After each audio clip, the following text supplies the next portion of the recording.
আমন্ত্রণ রাতের বাংলাদেশে আর শুরুতেই জানাবো শিরোনাম। রাষ্ট্রপতি মনোনয়নের দায়িত্ব তারেক রহমানকে দিয়েছে স্থায়ী কমিটি। বৈঠক শেষে জানালেন মির্জা ফখরুল। আলোচনা হয় আরও কিছু গুরুত্বপূর্ণ বিষয়ে। প্রশাসনিক ব্যবস্থা, আপনার সরকারের উন্নয়ন কর্মকাণ্ড, সব বিষয়ে আলোচনা হয়েছে।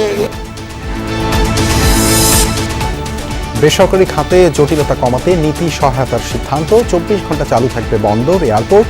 মার্কিন দূত সার্জিও গোরো জানিয়েছেন বিনিয়োগ আগ্রহের কথা। We just finished a very good meeting with the Honorable Prime Minister. সরকারের সকল দপ্তর মিলে নিশ্চিত করবে সামনের দিনগুলোতে যে বাংলাদেশের প্রতিটি পোর্ট যেন 24 ঘন্টা সার্ভিস প্রোভাইড করতে পারে। ইম্পোর্ট এক্সপোর্টকে আরও কীভাবে ফাস্টেনার করা যায়। বাংলাদেশ সফরে মধ্যপন্থী রাজনীতির সমর্থনের কথা পুনর্ব্যক্ত করলেন মার্কিন বিশেষ দূত। এই অঞ্চলে চীন ঠেকাও নীতির বার্তাও ছিল স্পষ্ট। চীনারা বাংলাদেশে এসে বাংলাদেশ চীনের সাথে ঘনিষ্ঠ হোক অর্থনৈতিকভাবে, এখন ভূরাজনৈতিক প্রেক্ষাপটে মার্কিন যুক্তরাষ্ট্র এই ব্যাপারটাকে স্বাচ্ছন্দ্য বোধ করে না বলেই অনেকে মনে করে। সরকারের তরফ থেকেও আমেরিকানদের সাথে সহযোগিতা করার একটা ওপেন মানসিকতা রয়েছে। দীনেশ ত্রিবেদী সার্জিও গোরের বৈঠক অপ্রত্যাশিত। মন্তব্য জামায়াত আমিরের। নাহিদের অভিযোগ, বিরোধী দলকে দমনে দেখা যাচ্ছে পুরনো কায়দা। 2 ফুটের স্যাঁতস্যাঁতে অন্ধকার নির্মম আয়নাঘর। চোখে দেখলেন ট্রাইব্যুনালের বিচারক, আইনজীবী। ছাড় পাবে না আলাপ নষ্টকারীরা। এভিডেন্স গোপন করার জন্য যারা এই পরবর্তীতে ওয়াল আপ করেছে, কনস্ট্রাকশন করেছে, তারাও কিন্তু বিচার থেকে এড়িয়ে যাওয়ার কোনো সুযোগ নাই। জুলাইয়ে প্রিজন ভ্যানের সামনে দাঁড়ানো নুসরাত, টিন দিয়ে ঢাল বানানো নাসিররা জুগিয়েছেন প্রেরণা। বীরত্বের স্বীকৃতি নয়, চান ন্যায় বিচার। ইতিহাস থেকে সব মুছে দেওয়ার চেষ্টা।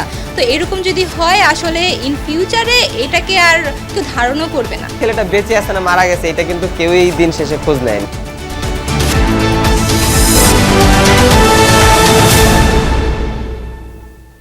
এতক্ষণ শিরোনাম দেখছিলেন, আপনাদের সঙ্গে আছি দেবাশিস রঞ্জন সরকার। রাষ্ট্রপতি মনোনয়নে বিএনপি চেয়ারম্যান তারেক রহমানের উপর দায়িত্ব দিয়েছে দলের স্থায়ী কমিটি। বৈঠক শেষে এই কথা নিশ্চিত করেছেন দলের মহাসচিব মির্জা ফখরুল ইসলাম আলমগীর। উন্নয়ন কর্মকাণ্ড, সব বিষয়ে আলোচনা হয়েছে। স্থানীয় সরকার নির্বাচন নিয়ে আলোচনা হয়েছে। আর সবশেষে আলোচনা হয়েছে, যেটা আপনারা সবচেয়ে বেশি শুনতে চান, রাষ্ট্রপতি নির্বাচন সম্পর্কে।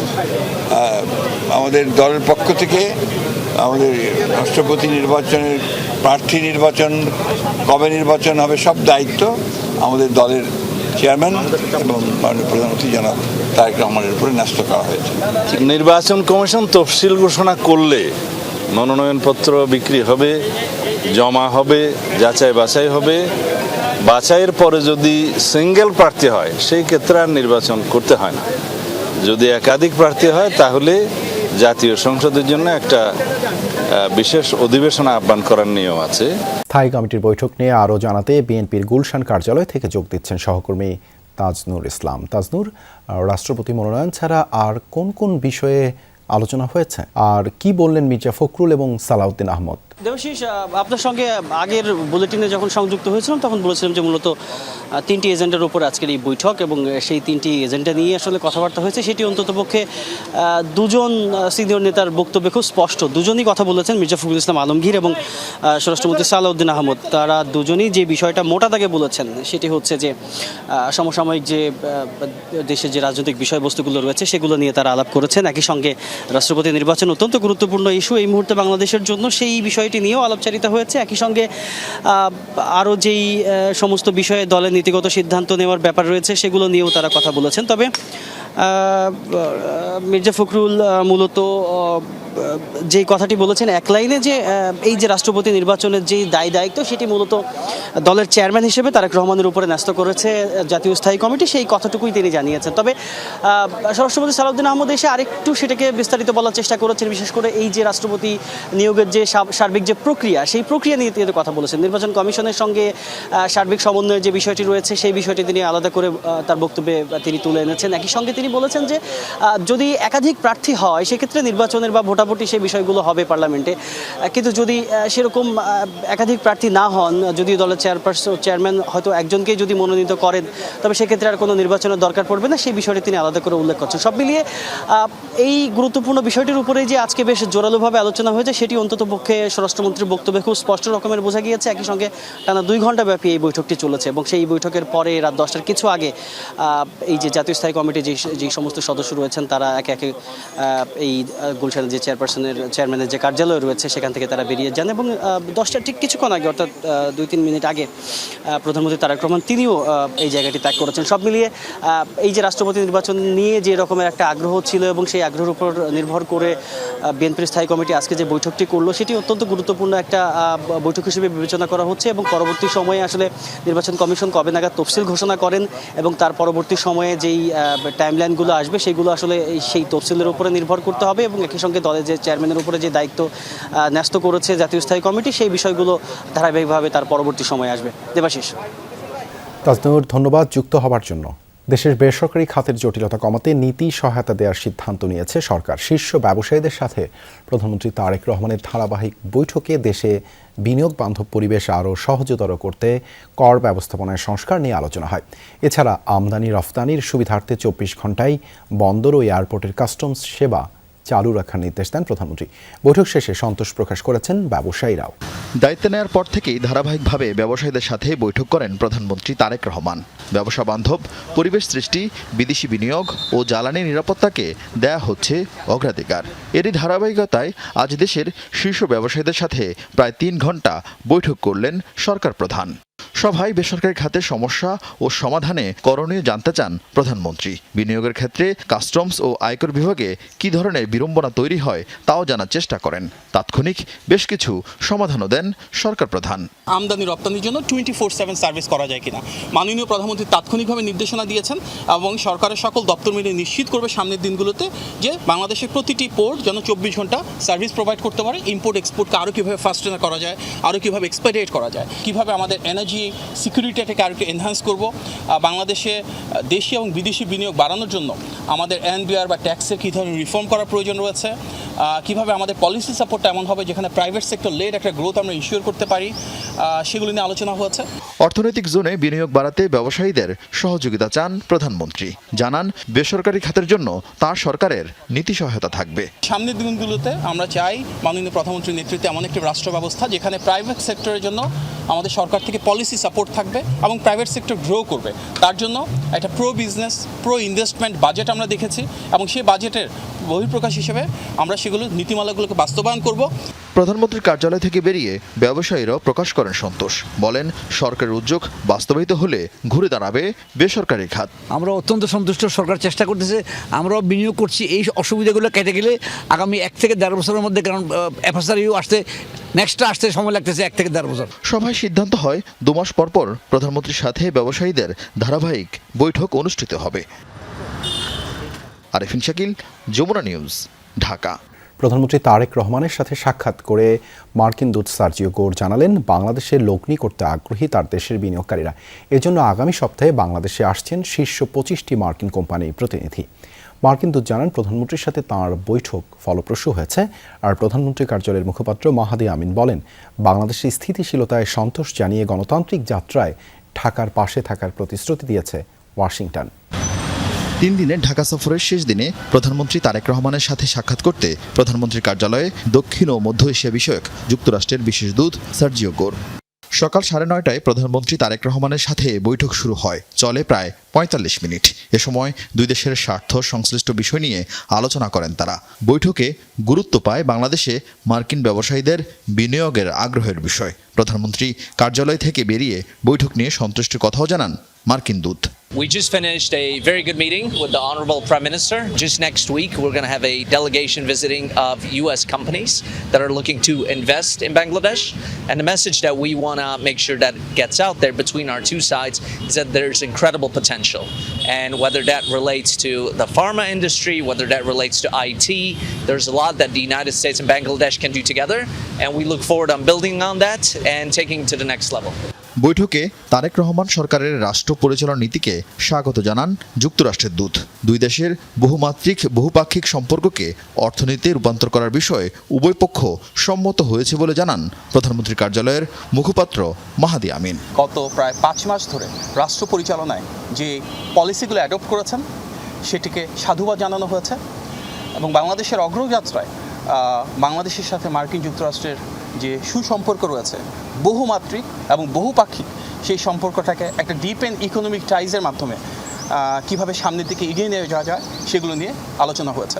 আগামী সপ্তাহের শেষ নাগাদ যুক্তরাষ্ট্রের প্রথম সারির 25টি কোম্পানি থেকে প্রায় 45 জন শীর্ষ কর্মকর্তা আসবেন। গণতান্ত্রিক এই পথযাত্রায় যুক্তরাষ্ট্র একটি বন্ধুপ্রতিম রাষ্ট্র হিসেবে দীর্ঘদিন ধরে যেভাবে ছিল বাংলাদেশের সাথে থাকবে।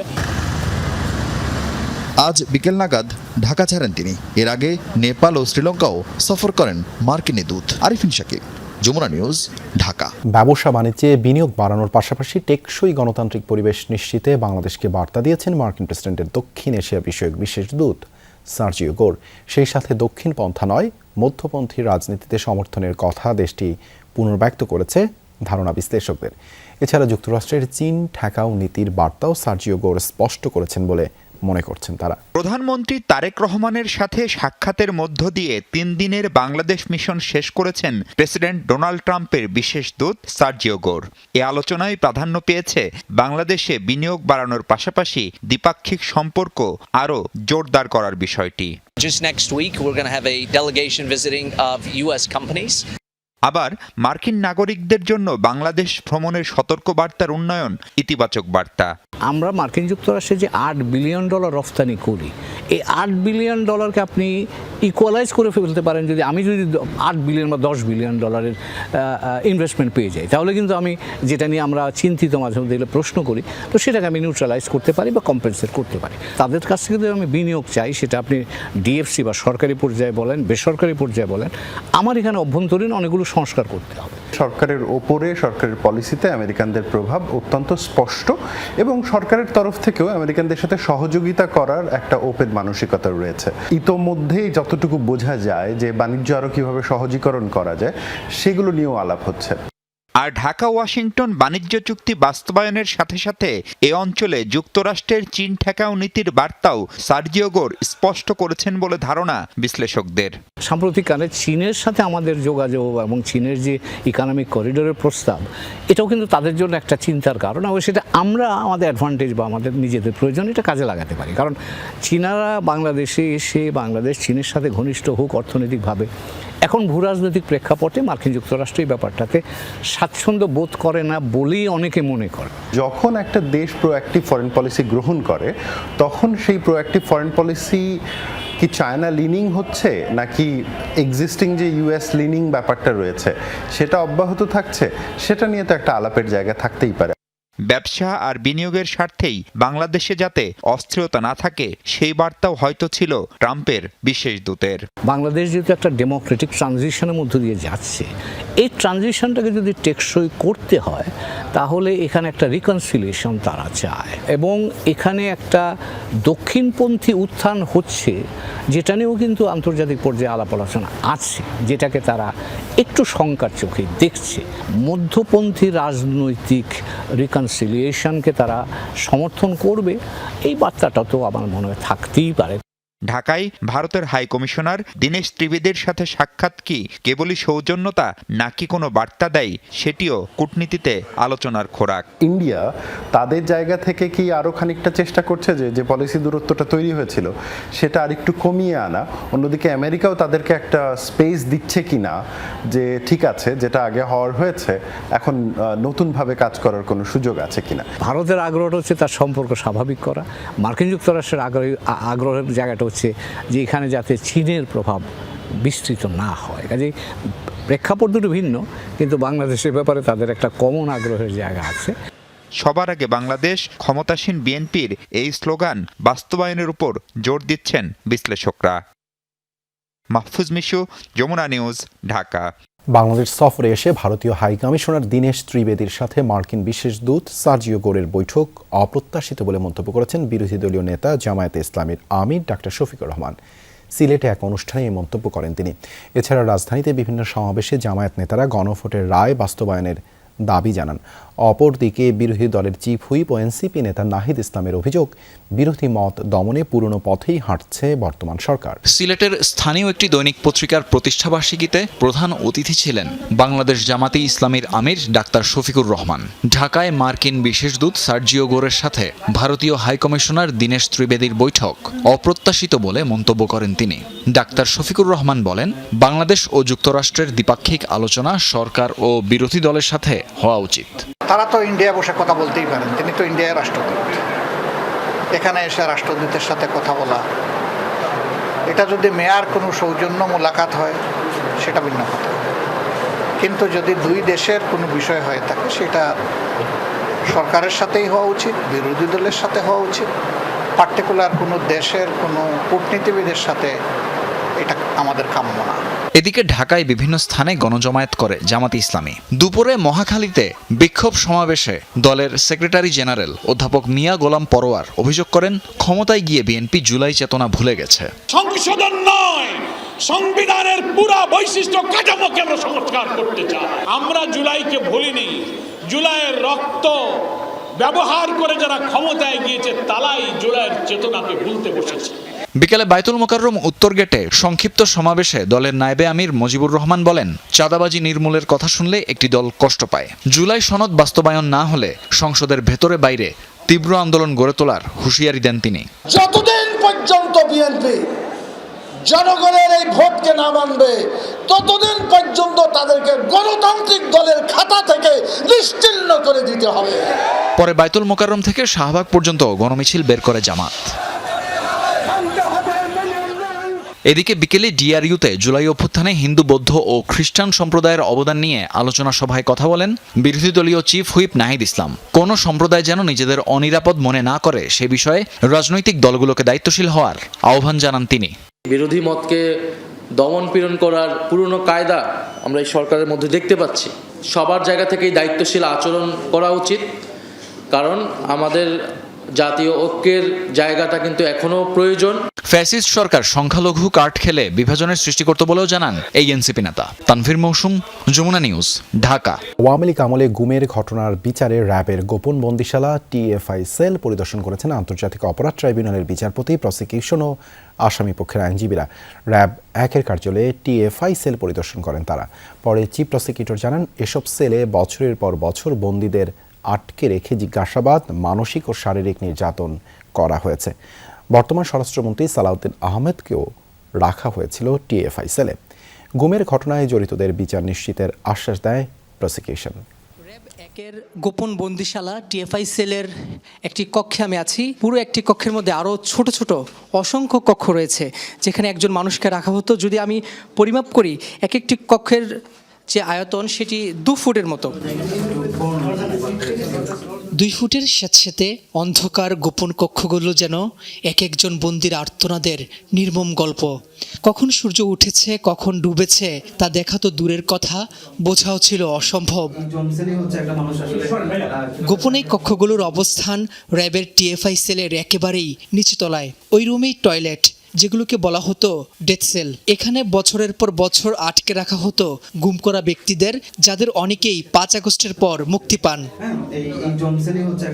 গণঅভ্যুত্থানের পর গুমের এমন গুরুতর অভিযোগে মানবতাবিরোধী অপরাধের বিচার শুরু হয় আন্তর্জাতিক অপরাধ ট্রাইব্যুনালে।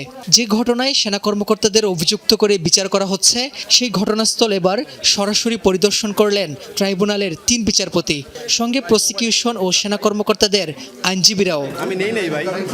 এদিন টিএফআই এর ছোট বড় 29টি কক্ষ পরিদর্শন করা হয়। চিফ প্রসিকিউটর জানান, অন্যায়ভাবে বন্দীদের এখানে দীর্ঘ সময় চোখ বেঁধে রাখা, জিজ্ঞাসাবাদ, মানসিক ও শারীরিক নির্যাতন সবই চলেছে আইনি প্রক্রিয়ার বাইরে।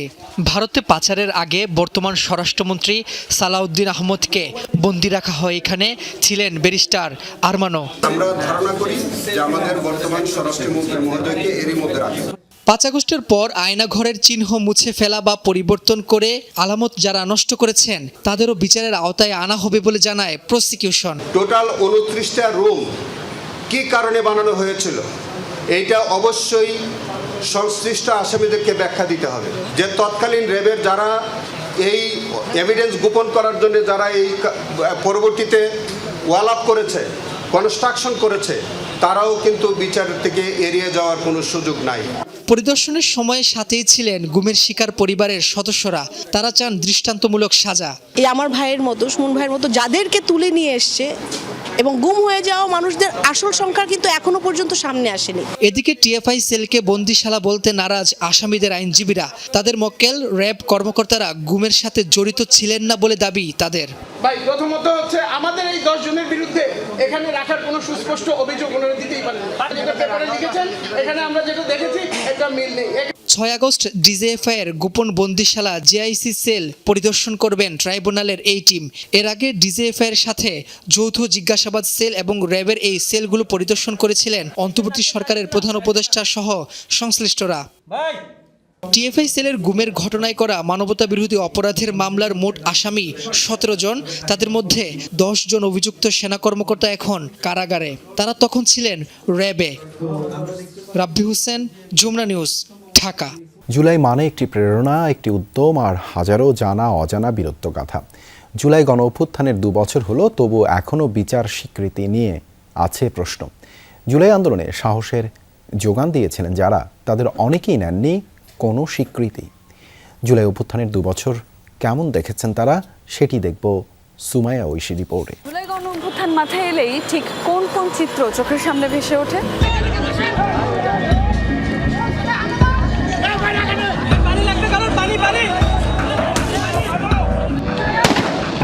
গুলি খাইছে একটা। জুলাই গণ অভ্যুত্থানের অনুপ্রেরণার চিত্র ছিলেন যারা, তাদের মধ্যে অনেকেই এখন রাজনীতি এবং ক্ষমতার বলয় থেকে নিজেদেরকে সম্পূর্ণ আলাদা রেখেছেন। তাদের থেকে শুনবো 2 বছরে জুলাইকে কতটা ধারণ করা সম্ভব হলো। আচ্ছা, জুলাই অগ্নিকন্যা খ্যাত এই নুসরাতকে মনে আছে? জুলাইয়ের উত্তাল একদিনে এভাবেই পুলিশের প্রিজন ভ্যানের সামনে ঢাল হয়ে দাঁড়িয়েছিলেন নুসরাত। কিছু কিছু জায়গায় অলরেডি আপনার জুলাইকে ধারণ করা যে পোস্টারগুলো আছে, সেখানে নির্দিষ্ট দলের ব্যানার মানে পোস্টার লাগানো। জুলাইয়ের অদম্য সেই অভিজ্ঞতার উপর ভর করে এখন নুসরাত অনেকটাই সাহসী। তবে তার মতে এই 2 বছরে জুলাইকে অনেকখানি ভুলিয়ে দেয়া হয়েছে। গতবার হচ্ছে প্রত্যেকটা ডে সুন্দরভাবে সরকারিভাবে পালন করা হয়, কিন্তু এই বছরে সেটা কিছুই হয় নাই। একটা বছরের মধ্যে এত গ্যাপ, এটাকেই হয়তো বলে কালচারাল ফেসিজম, মানে ইতিহাস থেকে সব মুছে দেওয়ার চেষ্টা। তো এরকম যদি হয়, আসলে ইন ফিউচারে এটাকে আর কেউ ধারণও করবে না। জুলাই আন্দোলনের সময় এই ছবিটার কথা মনে আছে নিশ্চয়ই। এই যে এইখান থেকে আমি আসলে একটা টিন ছুটাই, টিনটা ছুটাই আসলে এইখানে নিয়ে টিনটাকে 2 ভাগ করি। এরপরে ওইখানে ছিল পুলিশ ছিল, প্রশাসন ছিল ওইখানে, আর প্রশাসনের পাশে ডান পাশে ছিল হচ্ছে আপনার আওয়ামী লীগের নেতাকর্মী যারা ছিলেন এরা। সশস্ত্র ও প্রশিক্ষিত পুলিশ বাহিনীর সামনে ঠুনকো এক টুকরো টিন নিয়ে বীরত্ব চিত্তে দাঁড়িয়েছিলেন নাসির। জুলাই যোদ্ধা হিসেবে আনুষ্ঠানিক কোনো স্বীকৃতি না পেলেও আক্ষেপ নেই তার। মানে আমরা তো পিছনে ছিলাম অনেক, তো প্রশাসনের কিভাবে পিছনে নেওয়া যায়, আমরা আসলে কিভাবে একটু সামনে আগাতে পারি। আর টিনের ভিতরে যখন এসে ছড়াগুলিগুলো পড়তেছিল, তখন বৃষ্টির ফোঁটার মতো আসলে আওয়াজ হচ্ছিল, খুব ভালো লাগতেছিল। বাট ওই সময় আমার হাতে, কপালে, তারপর হচ্ছে বিভিন্ন জায়গায় আপনার এই ছড়াগুলিগুলো আমার লাগছে। আমার বিষয়টা অনেকেই দেখছে, বিশ্বের অনেক জায়গায় মানুষ দেখছে, কিন্তু এই যে ছেলেটা বেঁচে আছে না মারা গেছে, এটা কিন্তু কেউই দিন শেষে খোঁজ নেয়নি। জানা অজানা এমন অসংখ্য ত্যাগ আর সাহসী ঘটনায় জুলাই গণ অভ্যুত্থানের অনুপ্রেরণা। তার কতটাই বা সামনে এসেছে আর কতটাই বা আমরা জানি। সময়ের সঙ্গে সঙ্গে সেসব অজানা বীরত্ব গাথাগুলো সামনে আসুক, অপরাধীদের বিচার হোক, সেই দাবি এখন আপামর জনতার। সুমাইয়া ঐশী, যমুনা নিউজ, ঢাকা। সংসদে জাতীয় সমস্যা সমাধানের পরিবর্তে যারা রাজপথে বেশি সক্রিয়, গঠনমূলক আলোচনা না করে আন্দোলনে বেশি আগ্রহী, প্রয়োজনে তাদের প্রতি কঠোর হতে পারে সরকার। এমন মন্তব্য করেছেন তথ্যমন্ত্রী জহিউদ্দিন স্বপন। সকালে জাতীয় প্রেস ক্লাবে আওয়ামী লীগ আমলের নানান নৃশংস কাণ্ডের স্থির চিত্র প্রদর্শনী সভায় অংশ নিয়ে কথা বলেন তিনি। এ সময় মুক্তিযুদ্ধমন্ত্রী বলেন, গণতন্ত্র ও সমৃদ্ধির ভিত্তিতে দেশ করতে প্রতিজ্ঞাবদ্ধ সরকার। 24-এর গণ অভ্যুত্থান সহ আওয়ামী লীগ সরকারের 17 বছরের শাসনামলে গুম, খুন, গুপ্ত হত্যা সহ নানান অপকর্মের সাক্ষী বাংলাদেশ। সেসব দুঃসহ সময়ের স্মৃতিচারণে জাতীয় প্রেস ক্লাবে আয়োজিত হয়েছে ফ্যাসিবাদের 15 বছর ও 24-এর গণ অভ্যুত্থান উপলক্ষে আলোকচিত্র প্রদর্শনী এবং আলোচনা সভা। আয়োজনে অংশ নিয়ে মুক্তিযুদ্ধমন্ত্রী বলেন, 71-এর পর স্বাধীন বাংলাদেশে গণতন্ত্রের জন্য এভাবে অকাতরে প্রাণ দিতে হবে তা কল্পনাও করেনি দেশবাসী। বিএনপি এখন গণতন্ত্র ও সমৃদ্ধির ভিত্তিতে দেশ গড়তে প্রতিজ্ঞাবদ্ধ বলেও জানান তিনি। মুক্তিযুদ্ধের মধ্য দিয়ে যে দেশটা স্বাধীন হয়েছে সেই দেশের গণতন্ত্র প্রতিষ্ঠা করতে গিয়ে এভাবে রণাঙ্গনের মতো রক্তাক্ত পরিস্থিতি তৈরি হবে এটা বোধহয় বাংলাদেশের মানুষ কল্পনাও করেনি। এই মুক্তিযুদ্ধের বাংলাদেশে আর যেন কোনোদিন এই ধরনের ফ্যাসিবাদ বাংলাদেশকে সুবল মারতে না পারে তার জন্যে আমরা প্রতিজ্ঞাবদ্ধ হব। আয়োজনে বিএনপির 17 বছরের সংগ্রামকে স্মরণ করেন তথ্যমন্ত্রী। বলেন, 17 বছরের সংগ্রামের আবহে যে তরুণরা বড় হয়েছে তারাই 24-এর আন্দোলনে অংশ নিয়েছেন। মন্ত্রী বলেন, সংসদে জাতীয় সমস্যা সমাধানের চেয়ে অনেকে রাজপথেই বেশি সক্রিয়। তারা গঠনমূলক আলোচনায়ও বসতে চান না। দেশের স্বার্থে তাদের বিরুদ্ধে আঙুল বাঁকা করতেও সরকার পিছুপা হবে না বলেও মন্তব্য করেন জহিরুদ্দিন স্বপন। আন্দোলন করা কারো কারোর জন্য পেশা হতে পারে, কিন্তু আমাদের জন্য তা কেবলমাত্রই ভোটাধিকার, গণতান্ত্রিক চেতনা এবং একটি স্বাধীন, স্বনির্ভর, সার্বভৌম বাংলাদেশ প্রতিষ্ঠার কাজ। যারা সমস্যা তৈরি করবেন আমরা তাদের সঙ্গে গঠনমূলকভাবে সমাধানের চেষ্টা করব, কিন্তু আঙুল যদি বাঁকা করতে হয় রাষ্ট্রের প্রয়োজনে, দেশের প্রয়োজনে, জাতির প্রয়োজনে, জনগণের প্রয়োজনে, সরকারকে তো অবশ্যই তা করতে হবে। আলোচনা সভা শেষে আলোকচিত্রগুলো ঘুরে দেখেন মন্ত্রী। সারা দেশ থেকে শতাধিক চিত্র সাংবাদিকের পাঠানো ছবি থেকে নির্বাচন করা হয়েছে এগুলো। 24-এর আন্দোলনের পাশাপাশি সেখানে স্থান পেয়েছে শাপলা চত্বর হত্যাকাণ্ড, অভিজিৎ হত্যা ও বিএনপি নেতাকর্মীদের গুম খুনের নানান স্থির চিত্র। সুমাইয়া ঐশী, যমুনা নিউজ, ঢাকা। জুলাই আন্দোলন সার্বজনীন, কেউ যেন বিভ্রান্তিকর বক্তব্যের মাধ্যমে এই ঐক্যকে বিনষ্ট করতে না পারে সেজন্য তরুণদের সতর্ক থাকার আহ্বান জানিয়েছেন তথ্যমন্ত্রী জহিরুদ্দিন স্বপন। দুপুরে জুলাই শহীদ পরিবার অ্যাসোসিয়েশনের আয়োজনে রিমেম্বারিং জুলাই অনুষ্ঠানে তিনি বলেন, গণতন্ত্র ও জাতীয় ঐক্য বিনষ্টের চেষ্টা চিহ্নিত করতে হবে। দেশ, গণতন্ত্র ও মানবতার জন্য যারা ত্যাগ স্বীকার করেছেন সবাইকে সমান মর্যাদায় স্মরণ করতে হবে। সামাজিক যোগাযোগ মাধ্যমে মুক্তিযুদ্ধ ও জুলাইয়ের চেতনা নিয়ে বিভাজন তৈরির অপচেষ্টার বিরুদ্ধে রুখে দাঁড়ানোর আহ্বানও জানান তিনি। এ সময় শহীদ পরিবার ও আহতদের অভিযোগ, চিকিৎসা ও পুনর্বাসনের দৃশ্যমান কোনো পদক্ষেপ দেখা যাচ্ছে না। রাজধানীর 2টি মেট্রো স্টেশনে বোমা আতঙ্ক ছড়িয়ে পড়লেও তল্লাশিতে কোনো বিস্ফোরক পাওয়া যায়নি। তবে আশুলিয়ার একটি প্রেসার কুকার টাইপের বোমা উদ্ধার করে নিরাপদে নিষ্ক্রিয় করেছে বোম ডিসপোজাল ইউনিট। সম্প্রতি একের পর এক এমন ঘটনায় কি বলছে সিটিডিসি, বিস্তারিত জানাচ্ছেন রাব্বি সিদ্দিকী।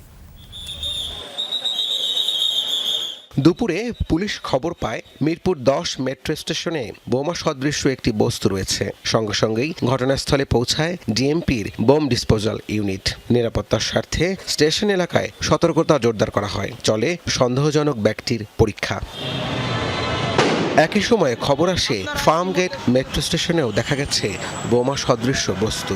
সেখানেও ছুটে যায় বোম ডিসপোজাল ইউনিট। তবে দুটি ব্যাগ তল্লাশি করে কোনো বিস্ফোরক পাওয়া যায়নি। ছিল পান সুপারি, জর্দার কৌটা ও ময়লা আবর্জনা। অন্যদিকে আশুলিয়ার একটি মুদি দোকানে পাওয়া প্রেসার কুকার টাইপের একটি বোমা নিরাপদে নিষ্ক্রিয় করা হয়েছে। প্রায় এক সপ্তাহ আগে মতিঝিল মেট্রো স্টেশনের নিচে উদ্ধার হওয়া দুটি ছাতা টাইপ বোমাও নিরাপদে বিস্ফোরণের মাধ্যমে নিষ্ক্রিয় করা হয়েছিল। বিকেলে আয়োজিত এক ব্রিফিংয়ে counter terrorism and transnational crime CTTC ইউনিটের প্রধান জানান, মিরপুর ও ফার্মগেট মেট্রো স্টেশনে পাওয়া পরিত্যক্ত ব্যাগগুলো ছিল না বিস্ফোরক। মিরপুর 10 মেট্রো রেল স্টেশনে যেগুলি পাওয়া যায় সেগুলি ছিল মূলত পান, সুপারি, জর্দা ইত্যাদি। কিন্তু আর ফার্মগেট এলাকাতে যে বস্তুটি পাওয়া যায় সেটি একটি বস্তার মতো, তার মধ্যে আমরা পরিত্যক্ত ময়লা এবং আবর্জনা সেখানে পাওয়া যায়। বলেন, প্রতিটি পরিস্থিতিকেই পৃথক ঘটনা হিসেবে দেখা হচ্ছে। তবে মতিঝিল মেট্রো স্টেশনে উদ্ধার হওয়া বোমার ব্যাপারে তদন্তের স্বার্থে বিস্তারিত কিছু জানাতে চায়নি সিটিটিসি। মিরপুর 10 আজকে যে ঘটনাটা এবং ফার্মগেট দুটো বিচ্ছিন্ন ঘটনা, এগুলির সঙ্গে তো সেখানে কোনো এক্সপ্লোসিভস বা ক্ষতিকর এখানে কোনো কিছু পাওয়া যায়নি, সুতরাং এটা বিচ্ছিন্ন ঘটনা। সন্দেহজনক কোনো বস্তু বা ব্যাগ দেখতে পেলে তা স্পর্শ না করে দ্রুত আইনশৃঙ্খলা বাহিনীকে জানানোর আহ্বান জানানো হয়। আইনশৃঙ্খলা রক্ষাকারী বাহিনীকে অবহিত করার জন্য অনুরোধ করছি। রাব্বি সিদ্দিকী, যমুনা নিউজ, ঢাকা।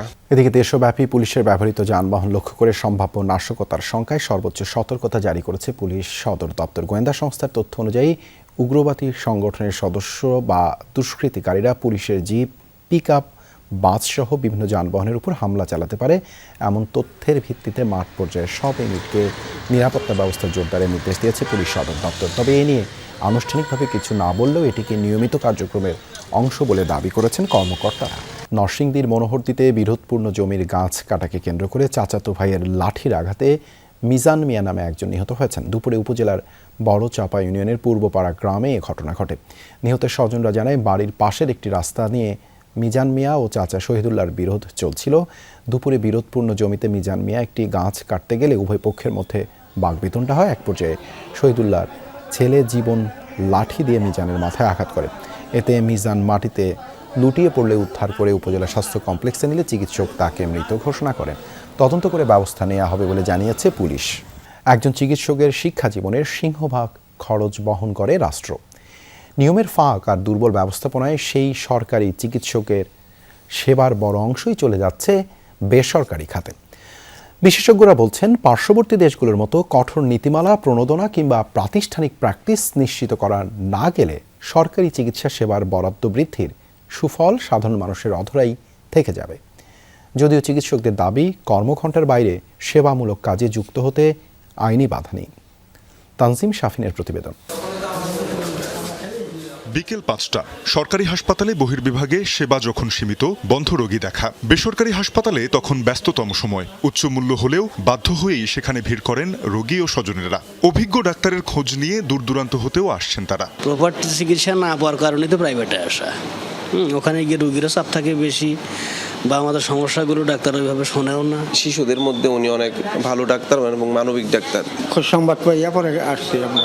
সরকার তো ধীরে ধীরে চিকিৎসা হইতো। সরকারি স্বাস্থ্যসেবা নিয়ে অভিযোগ থাকলেও বেসরকারি হাসপাতাল বা চেম্বারে রোগীদের পছন্দের শীর্ষে সরকারি চিকিৎসকরাই। আইসিডিডিআরবির তথ্য বলছে, বাংলাদেশের ৮০% বেশি সরকারি চিকিৎসক বেসরকারি প্র্যাকটিসের সাথে যুক্ত। কয়েক দশকে সরকারি স্বাস্থ্য অবকাঠামো কারিগরি বিনিয়োগ হলেও কার্যকর ব্যবস্থাপনা গড়ে ওঠেনি। নিশ্চিত করা যায়নি চিকিৎসকদের সার্বক্ষণিক দায়বদ্ধতা কিংবা আলাদা রোগী দেখার সুযোগ। সকল সরকারি মেডিকেল কলেজগুলোতে বিরাট একটা আয়োজন আছে। ধরেন ওটির কথাই যদি বলি, নিটোর বা পঙ্গু হাসপাতালে 30টার উপর ওটি। 2016 বা এমন সময় স্বাস্থ্য মন্ত্রণালয় থেকে উদ্যোগ হলো যে বিকেলবেলা ওটি করানো যায় কিনা, রুটিন ওটি। 4টা বছর আমি বলতে পারি ঢাকা মেডিকেলে, আমার ডিপার্টমেন্ট বলতে পারি, অর্থোপেডিক্স ডিপার্টমেন্টে প্রচুর অপারেশন বেড়ে গিয়েছিল। এই জিনিসটা বন্ধ হয়ে যায় যখন কোভিড এসে হানা দিল। বাংলাদেশে 1982 সালের অধ্যাদেশের মাধ্যমে বেসরকারি ক্লিনিক ল্যাবরেটরিতে সরকারি চিকিৎসকদের প্র্যাকটিসের সুযোগ অবারিত রাখা হয়েছে। তবে পার্শ্ববর্তী ভারত, পাকিস্তান সহ যেসব দেশ সুনাম কুড়িয়েছে, সেখানে সরকারি চিকিৎসকদের বেসরকারি চর্চায় রয়েছে কড়াকড়ি বা নিষেধাজ্ঞা। ভারতের সেন্ট্রাল হেলথ সার্ভিসের আওতাভুক্ত চিকিৎসকদের জন্য প্রাইভেট প্র্যাকটিস পুরোপুরি অবৈধ। ক্ষতিপূরণ বাবদ 20% নন প্র্যাকটিসিং বা এনপিএ ভাতা পান চিকিৎসকরা। তবে কলকাতা সহ বেশ কিছু রাজ্যে শর্ত সাপেক্ষে বেসরকারিভাবে সেবা দিতে পারেন। তবে এজন্য এনপিএ ভাতা বাতিল ও স্বাস্থ্য বিভাগের অনাপত্তিপত্র প্রয়োজন হয়। পাকিস্তানের সরকারি চিকিৎসকদের ক্ষেত্রে এনপিএ ভাতা আরও বেশি। গ্রেড অনুযায়ী মূল বেতনের 50 থেকে 75%। এছাড়া খাইবার পাখতুনখোয়া ও পাঞ্জাবের মতো প্রদেশে চিকিৎসকদের ইনস্টিটিউট বেসড প্র্যাকটিস বা আইবিপি চালু রয়েছে। সিঙ্গাপুরে সরকারি চিকিৎসকদের বেসরকারি চর্চাকে আখ্যায়িত করা হয় মুন লাইটিং বা চাকরিবিধির চরম লঙ্ঘন হিসেবে। তবে নির্দিষ্ট কিছু বিশেষজ্ঞ চিকিৎসককে সরকারি হাসপাতালের ভেতরেই প্রাইভেট রোগী দেখার অনুমতি দেয়। তবে তা মোট কর্মঘণ্টার 30% বেশি নয়।